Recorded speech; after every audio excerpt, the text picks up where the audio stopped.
D'abord, je vous présente rapidement. Vous êtes responsable de l'association Students for Liberty, enfin les affranchis Students for Liberty, c'est-à-dire une branche de ce grand réseau international d'associations qui est au départ une association d'ailleurs étudiante, mais qui, j'ai l'impression, s'est un peu élargie au-delà. Et voilà, est-ce qu'il y a d'autres choses Tout à fait. à mentionner sur votre présentation?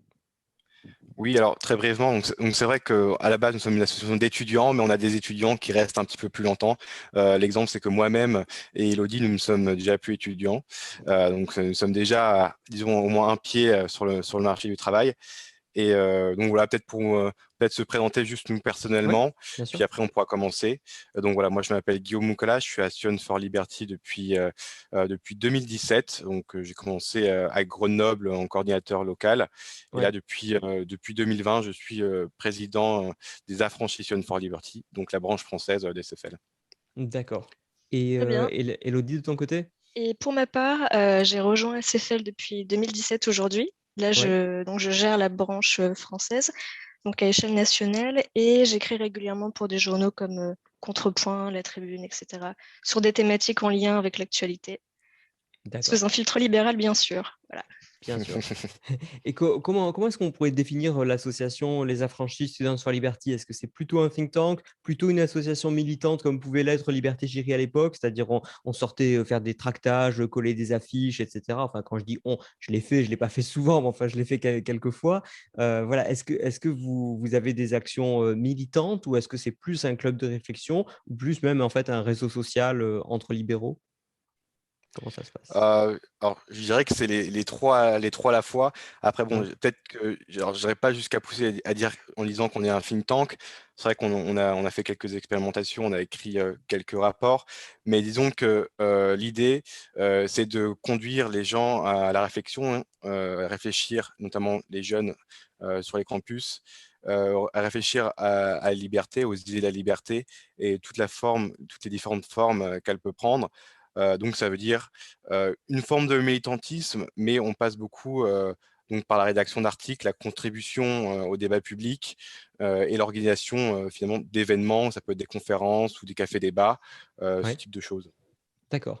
Et dans votre parcours, je vais peut-être poser la question à Elodie, mais ensuite, tu Mhm. pourras me répondre, Guillaume. Déjà, est-ce que vous 2, vous avez toujours été libéraux ou est-ce que vous êtes des convertis? Et à ce moment-là, qu'est-ce qui vous a intrigué dans ces idées? Qu'est-ce qui vous a fait venir chez nous, en quelque sorte? Elodie? Mmh. Est-ce qu'elle m'entend, Elodie? Non, je ne l'entends pas. Je vais réactiver son micro. Ah, Voilà. Ouais, Et excuse-moi, Pierre, il y a un problème de connexion. oui. J'ai pas bien entendu ta question, du coup. Je suis Alors, désolée. ma question, c'était tout simplement, est-ce que tu as toujours été libéral? Et si tu ne l'as pas toujours été, qu'est-ce qui t'a intéressé dans ces idées? Quel a été ton point d'entrée dans la galaxie, on va dire, des idées libérales et des milieux libéraux? Alors, d'accord, non, absolument. J'étais pas politisée en fait à l'origine. Et le fait est que moi, je m'intéressais déjà beaucoup à la base aux questions philosophiques en fait. Et c'est Oui, tout simplement le cheminement d'une réflexion personnelle qui m'a amené à certaines idées. Et SFL en particulier, c'est le fait de, comment dire, j'avais un besoin de faire partie d'une communauté ouais, avec des gens qui ont une certaine proximité idéologique avec la mienne.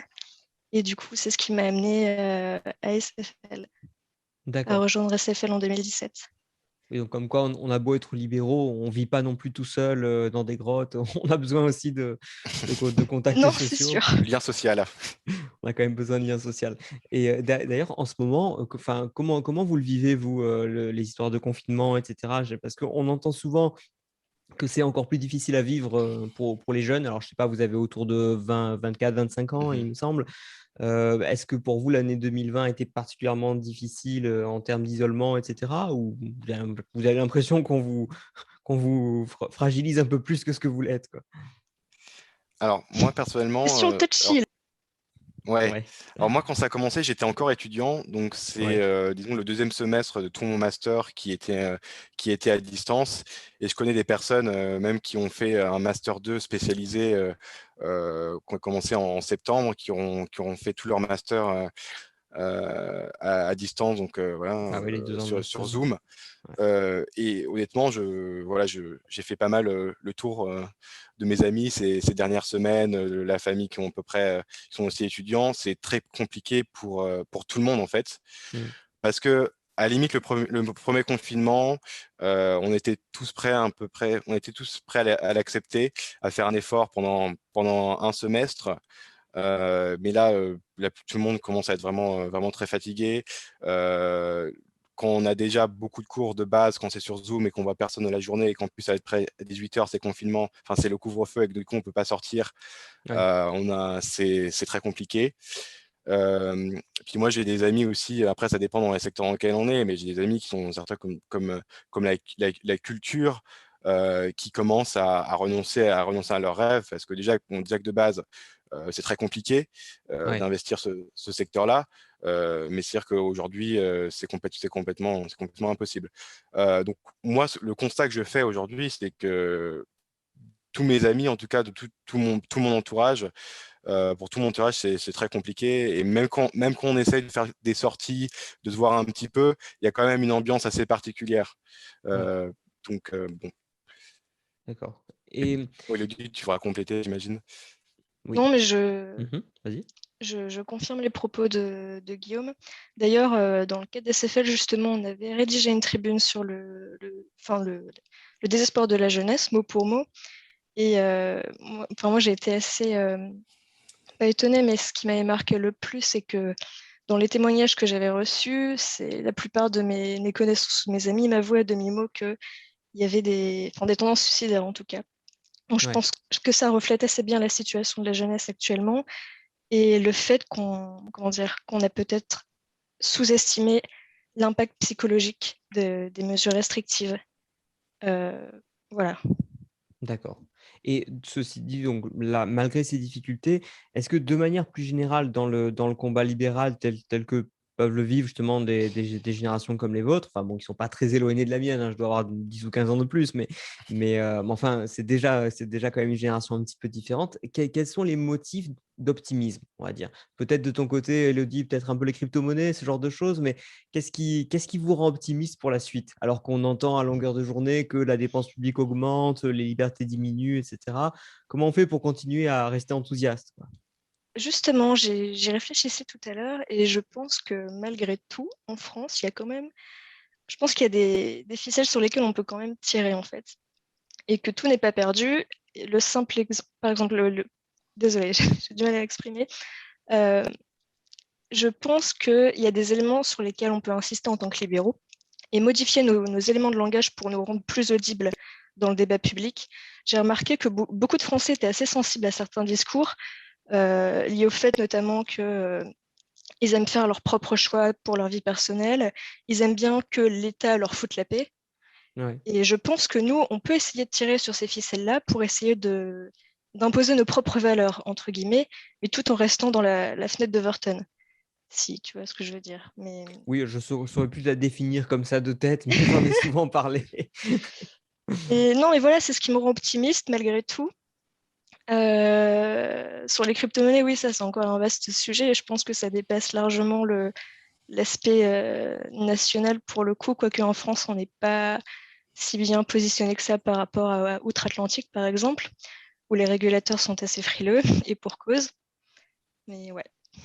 Parce que moi, j'ai l'impression que dans le monde des crypto-monnaies, par exemple, et sans trop déborder sur ce Oui, sujet-là, oui. parce que ça fait l'objet d'une intervention plus tard, mais j'ai l'impression que c'est un truc qui intéresse les jeunes et que les discours selon lesquels c'est dangereux, etc., ça ne prend pas. Moi, je vois des tas de gens qui s'y intéressent, alors souvent du point de vue financier, hein, bien sûr, mais aussi d'un point de vue technologique et d'un point de vue purement politique. J'ai l'impression que ça, c'est un thème qui arrive à mobiliser et que donc ça, c'est une porte d'entrée possible vers le discours libéral. Moi, je vois par exemple des gens qui s'intéressent à Bitcoin parce qu'ils veulent devenir riches rapidement, et puis ils tombent dans l'économie autrichienne et dans tout ce qui est associé politiquement en fait à ces problématiques monétaires. Mais tu penses aux jeunes en particulier? Tu penses que les jeunes sont plus, Ben, comment dire? j'ai l'impression, je les vois moins réticents. En fait, je les vois moins peureux Ouais, c'est possible. par rapport à ces questions-là. Peut-être aussi que c'est dans le cas particulier de Bitcoin et des crypto-monnaies parce que ça se passe sur ordinateur, Mmh. sur internet. En fait, ils ont peut-être pas cette peur d'internet que malgré tout Mmh. certains dans les générations d'avant, ont conservé, mais enfin voilà, en tout C'est cas, possible, mais justement, en fait, on a eu des débats à ce sujet-là dans le cadre d'SFL, et j'ai quand même remarqué qu'il y avait un certain nombre d'a priori qui étaient déjà répandus au sein de la population et qui se retrouvent y compris chez les jeunes. Donc je partage pas forcément ton constat, mais il faut d'accord. juste donner les bons arguments en fait. Je pense que c'est une question de connaissance avant tout. Les gens vont pas spontanément faire l'effort d'aller regarder concrètement les études qui ont été réalisées sur l'aspect criminalité, l'aspect écologie, Mmh. et donc ils vont conserver leurs a priori. Mais oui, Ouais. c'est un facteur d'optimisme, on va dire. C'est déjà ça. Bon, C'est sûr. je vais poser une question à Guillaume, si bien sûr j'arrive à la reprendre sous les yeux. Oui, voilà, c'était, pour des gens justement de 25 ans aujourd'hui, est-ce qu'il y a une forme de ressentiment, envers les générations précédentes? Par exemple, sur des questions comme le système de retraite ou sur la dette ou encore sur l'immobilier. Moi, je pensais même moi, je fais partie de la génération qui se Mmh. dit: «Mais je vais jamais pouvoir acheter sauf à m'endetter, sur 50 ans». Donc, est-ce que c'est quelque chose que vous ressentez? Alors pas peut-être pas vous personnellement, parce que je pense que vous êtes au-delà de ça, mais chez les jeunes que vous fréquentez qui ne sont pas forcément libéraux, est-ce qu'il y a un truc qui monte et qu'on ne sent pas venir? Ou est-ce que c'est moi qui m'inquiète pour rien? Hem, alors oui, effectivement, donc chez les jeunes notamment qui ne sont pas libéraux, mais alors le problème, c'est que le ressentiment, moi j'ai l'impression, en tout cas, bon voilà, après c'est mon expérience, c'est ma perception, mais c'est surtout au niveau de la dette, écologique, en fait.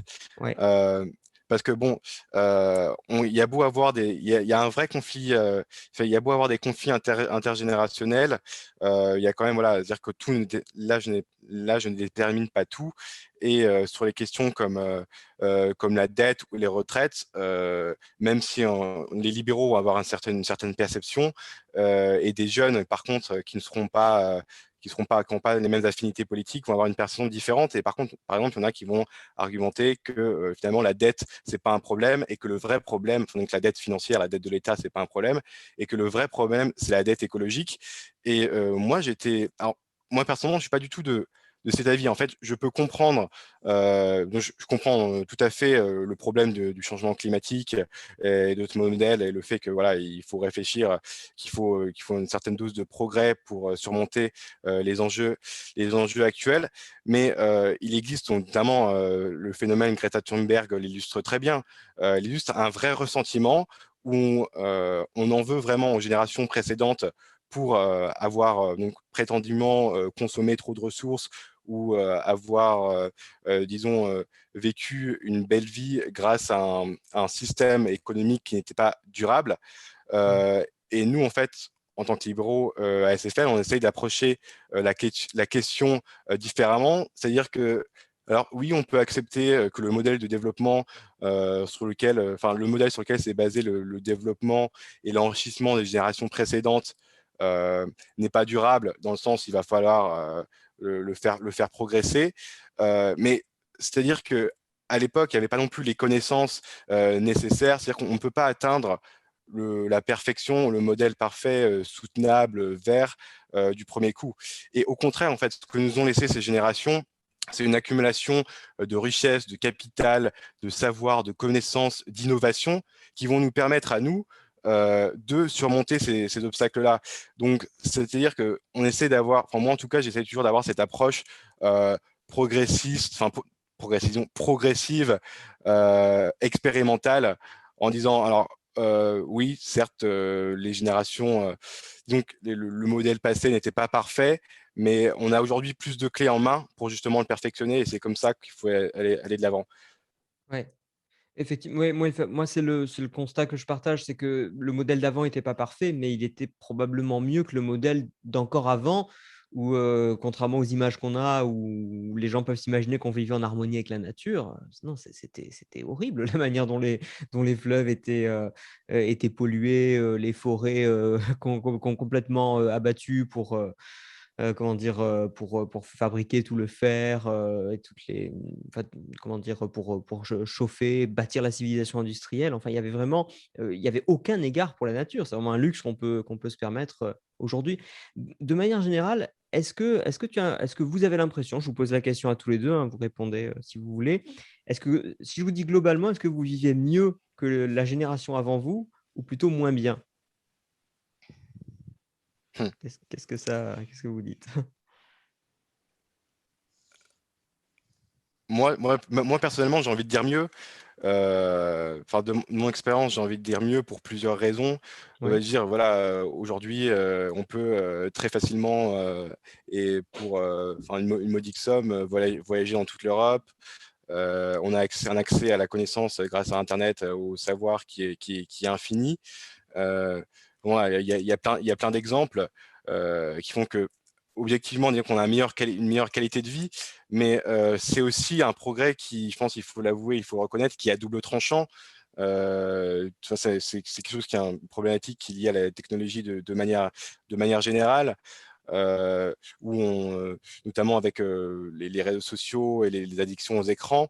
Voilà, il y a plein d'études qui montrent que si on expose les enfants très tôt aux écrans et pendant une période beaucoup trop longue, ça aura ensuite des effets très néfastes sur leur développement intellectuel. Donc, plein de choses comme ça qui font que on a beaucoup plus de liberté, mais la liberté, c'est aussi du pouvoir et ça demande encore plus de contrôle de soi, de réflexion, une forme d'éthique, en fait, une éthique de la vie.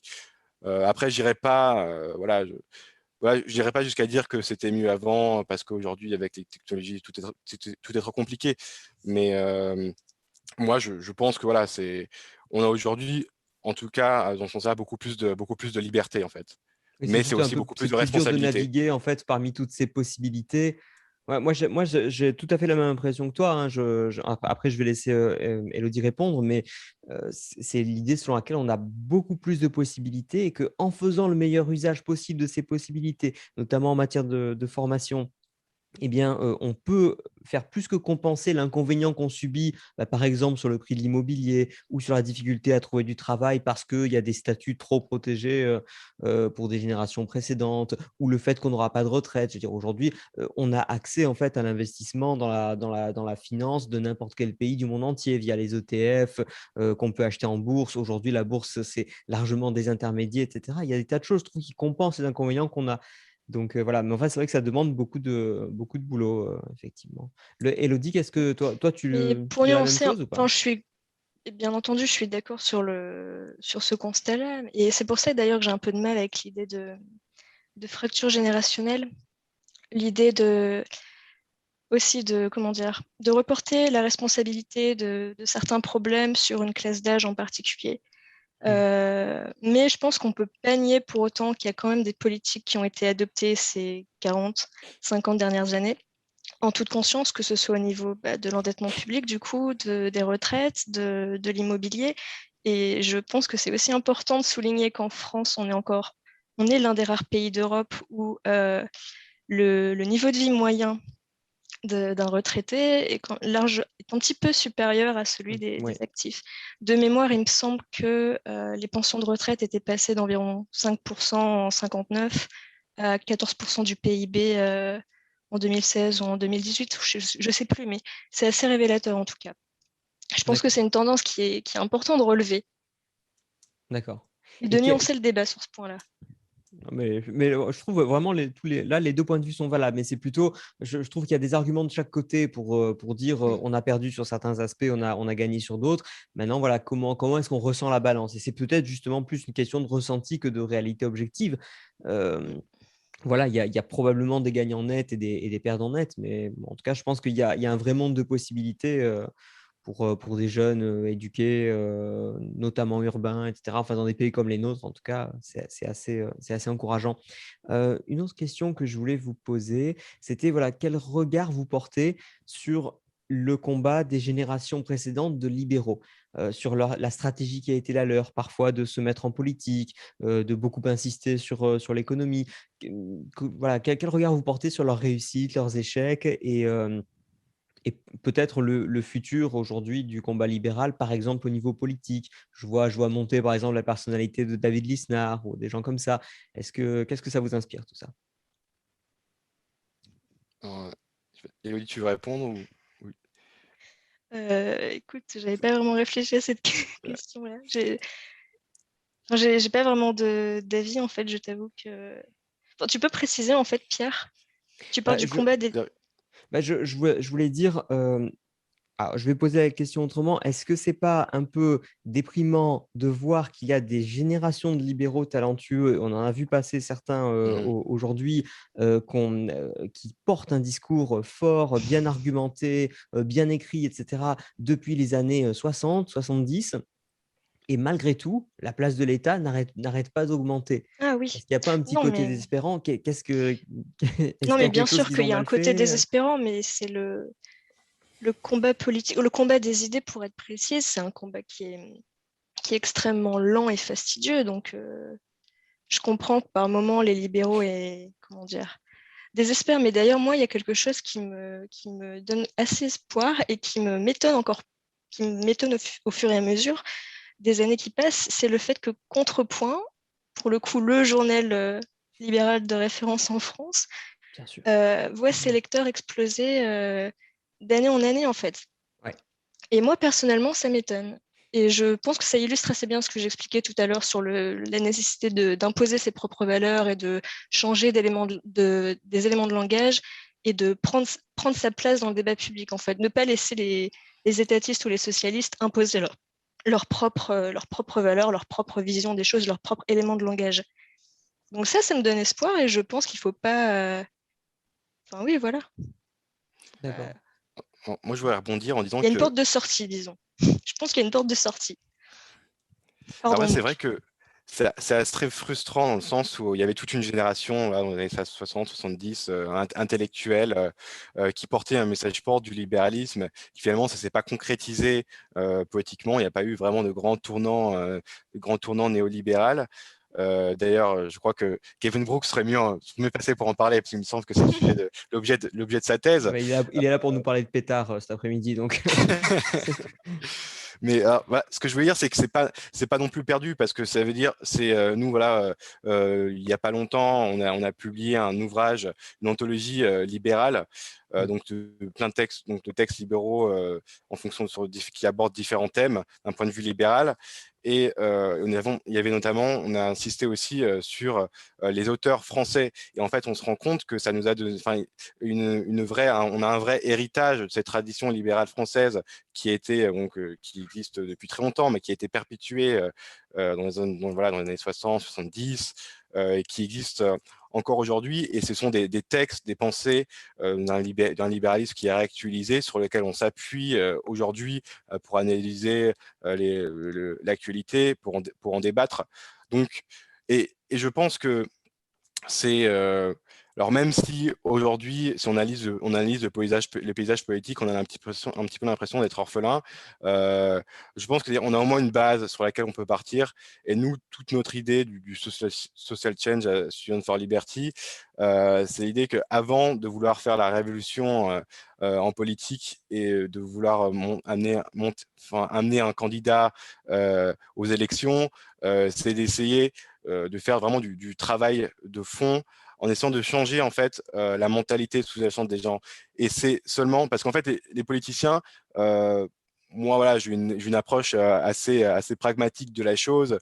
Bon, il y en a qui ont des idées, qui ont des convictions, mais bon, si voilà, le système démocratique fait que pour être élu, il faut s'adapter à la demande.